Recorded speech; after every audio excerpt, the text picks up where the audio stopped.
ఆకుకూరలు ఎందుకు మన జీవితంలో అంత ప్రాధాన్యము అంటే 12,000 రకాలైనటువంటి మొక్కలు ఉన్నాయి మనకు. అందులో 8,000 మొక్కలు మెడిసినల్ హెర్బ్స్. 8,000 మొక్కలు మన ఆహారంలో చేర్చుకునేదానికి, మెడిసినల్గా వాడుకునేదానికి అన్ని మొక్కలు ఉన్నాయి నేచర్లో. కాబట్టి వానప్రస్థాశ్రమంలో మీరు పీల్చే గాలి, మీరు తీసుకునే ఆహారము ఎటువంటిదై ఉండాలి అంటే, ఎందుకు ఆకుపచ్చగా ఉన్నాయి చెట్లు, అది కూడా గాలిలో నైట్రోజన్ ఎక్కువ ఉంటుంది. వర్షం పడ్డప్పుడు మరుసటి రోజు చూడండి మొక్కలు కలకలకలలాడుతూ ఉంటాయి. ఎందుకు అంటే ఆ నైట్రోజన్ అందుతుంది ఆ మొక్కలకి. ఎప్పుడైతే నైట్రోజన్ ఉంటుందో లైవ్లీహుడ్ ఉంటుంది ఆకుకూరలు కూడా. ఇప్పుడు ఆకుకూరలు ఎందుకు అంటే, మీరు ఏ ఆకుకూరలైనా తీసుకుంటే వాటిలో ఉన్నటువంటి pH బ్లడ్ pHకు దగ్గరగా ఉంటుంది.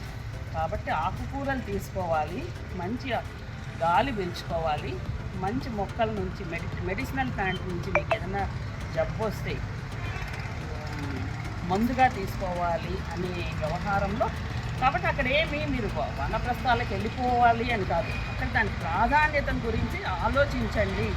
ఒక పదం చెప్తారు మేధావులు, ఆ పదాన్ని గురించి ఆలోచించి దాని వెనక ఏమొస్తుంది, ముందే వెనక చాలా థియరీ ఉంటుంది. ఆ థియరీని అర్థం చేసుకొని